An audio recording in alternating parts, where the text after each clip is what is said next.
नमस्कार। अनलाइन क्लासमा म गोविन्द पौड्यालको तर्फबाट यहाँबाट स्वागत छ। बीबीएस थर्ड इयर अन्तर्गत तथा एमबीएस थर्ड सेमेस्टरका लागि ट्याक्सेसन अन्तर्गत इन्कम फ्रम बिजनेससँग सम्बन्धित केही प्रब्लमहरू सल्युसन गर्दैछौँ। आज पनि म यहाँहरूसँग एउटा प्रब्लम लिएर उपस्थित भएको छु र यो प्रब्लममा हामीलाई accessible income from profession calculation गर्न भनेको छ र सँगसँगै स्टेटमेन्ट अफ ट्याक्सेबल इन्कम पनि। र क्वेसन सुरु गरौँ। Mister Devendra an engineer submit following particulars of his receipt and payment of the previous year. He keep account on a cash basis for tax purpose भनेर क्यास बेसिसमा उनले बनाएको account prepare गरेको account दिएको छ।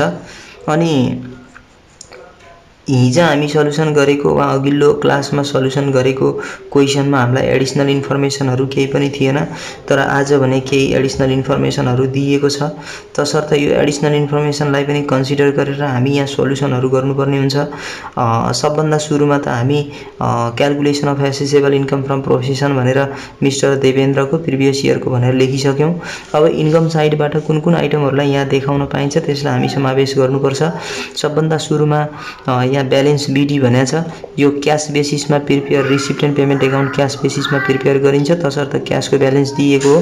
क्यासको ब्यालेन्सलाई हामी यहाँ देखाइँदैन र त्योभन्दा पछि कन्सल्टेसन फी भनेर दिएको छ, त्यसलाई हामी यहाँ देखाउनुपर्छ।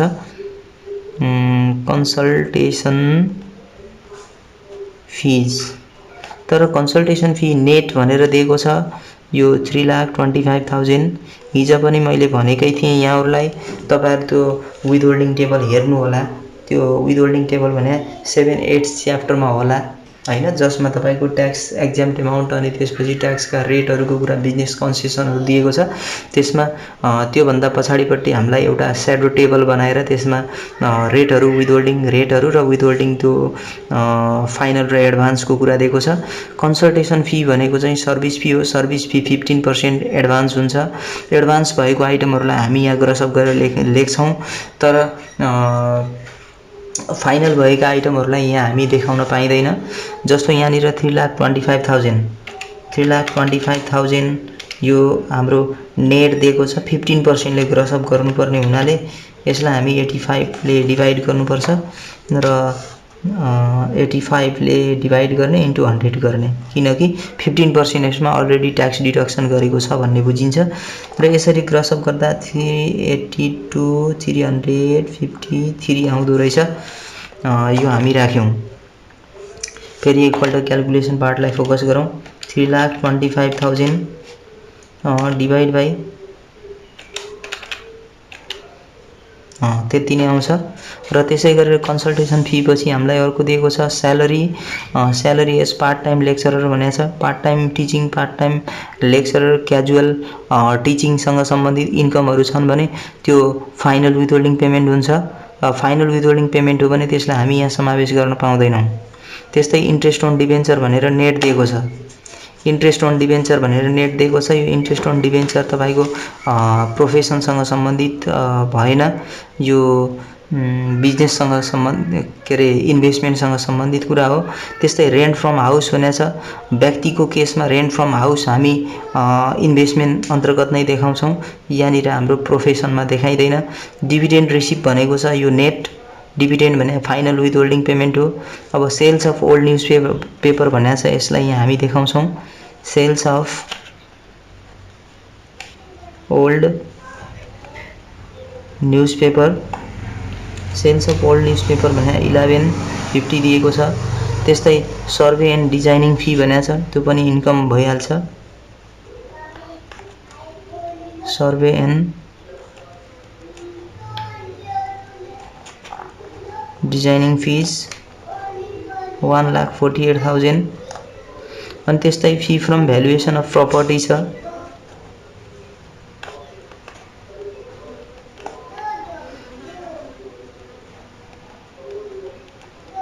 भ्यालुएसन अफ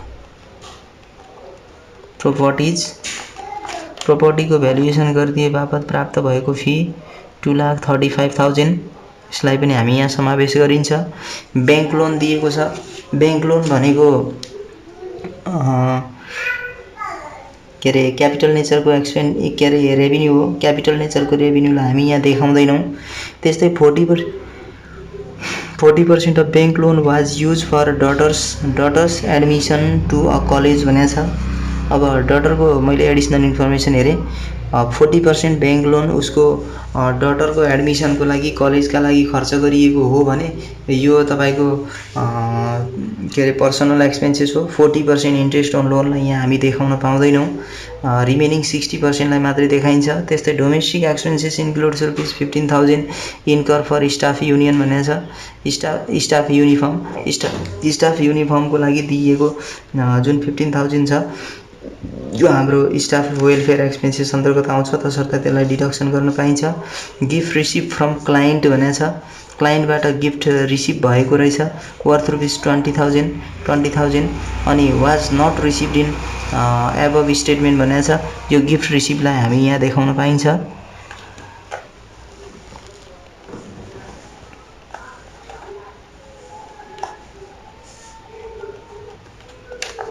भनेर 20,000 दिएको छ। यो 20,000लाई हामी यहाँ एड गर्छौँ। यसरी हाम्रो इन्कम साइडमा दिएको इन्फर्मेसनहरू यही छ। यसलाई हामी टोटल गरेर ग्रस इन्कम कति आउँछ त्यो निकाल्छौँ।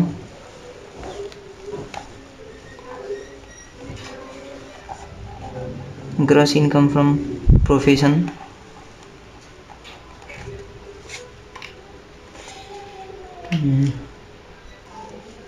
यो टोटल गर्दा हाम्रो 7,86,503 आउने रहेछ। र यसमा हामी अब लेस गर्नु पर्यो एलाइबल फर डिडक्सन।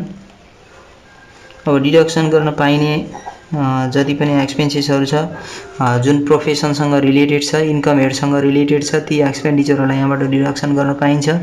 जस्तो एडमिनिस्ट्रेटिभ एक्सपेन्सेस भन्यो, यो भनेको अफिसियल एक्सपेन्सेस हो, यसलाई हामी यहाँ डिडक्सन गर्न पाइन्छ। मैले यहाँ एडमिनिस्ट्रेटिभलाई एडिएम एक्सपेन्सेस भनेर लेखेँ, 1,63,000। पर्चेज अफ कार भनेर दिएको छ अश्विन 10 भन्छ र यो प्रोफेसनल युजको लागि हो भने हामी यसको डेप्रिसिएसन यहाँ डिडक्सन गर्न पाउँछौँ, तर कारको खर्चलाई डिडक्सन गर्न पाइँदैन। त्यस्तै interest on bank loan, 40% of bank loan was use for daughter's admission to the college भनेको छ। 40% उसको डटर एडमिसन गर्दाखेरि लिएको बैंक लोन हो भने 60% मात्रै उसको प्रोफेसनल हो, तसर्थ 60% इन्ट्रेस्टलाई मात्रै यहाँ डिडक्सन गर्न पाइन्छ। जस्तो 45,000 दिएको छ, यसको 60%लाई मात्रै हामी के गर्छौँ यहाँ देखाउनु पर्छ। 45,000 को 60% 27,000 आउँदो रहेछ। अनि त्यस्तै income tax paid in advance भनेको छ। एडभान्समा तिरिएको इन्कम ट्याक्स भने ट्याक्स लायबिलिटीबाट मात्रै डिडक्सन गर्ने हो। रेन्ट अफ अफिस भनेको छ, यसलाई हामी यहाँ प्रोफेसनल एक्सपेन्सेस मान्छौँ। रेन्ट अफ अफिस भनेर 1,32,000 दिएको छ। अनि त्यस्तै गिफ्ट टु डटर भन्दैछ, रिलेटिभहरूलाई दिएको गिफ्टहरू र रिलेटिभहरूबाट प्राप्त गरेको गिफ्टहरूलाई यहाँ इन्कममा र एक्सपेन्सेसमा समावेश गरिँदैन, तसर्थ यो गिफ्ट टु डटर यहाँ आउने भएन। यो प्रोफेसनल भएन, प्रोफेसनल नभएको हुनाले देखाइँदैन। डोमेस्टिक एक्सपेन्सेस आउँदैन।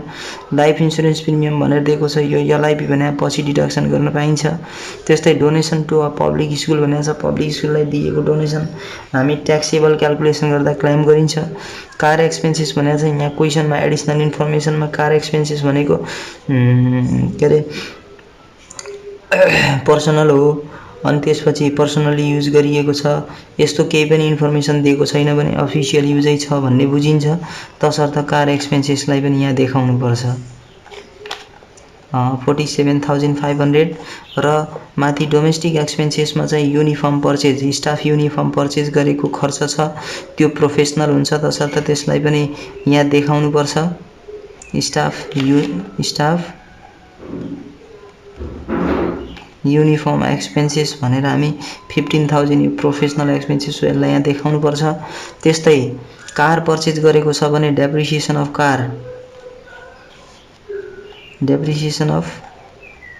कार, तर यो एलाइबल क्याल्कुलेसन गर्नुपर्छ। एलाइबल क्याल्कुलेसन गरेर हामी वर्किङ नोटबाट यहाँ देखाउनुपर्छ। अब हामीसँग अहिले यहाँनिर कार पर्चेज गरेको इन्फर्मेसन मात्रै छ र यससँग सम्बन्धित अरू केही पनि छैन। तसर्थ यहीँनिर डेप्रिसिएसन भनेर निकालिदिएर देखाउँदा पनि हुन्छ।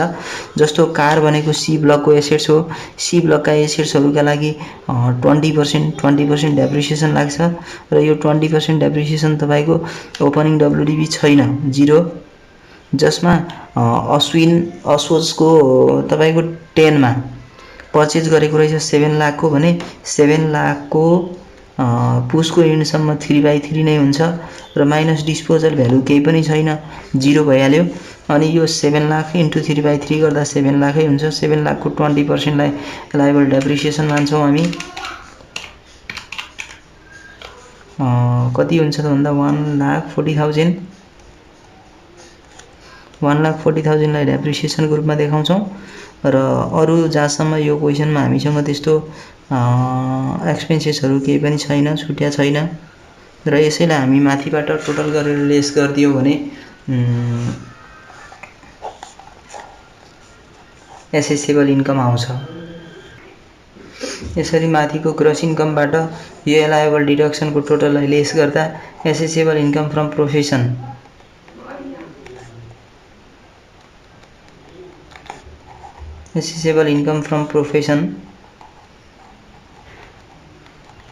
तपाईँको 2,62,003 आउँछ।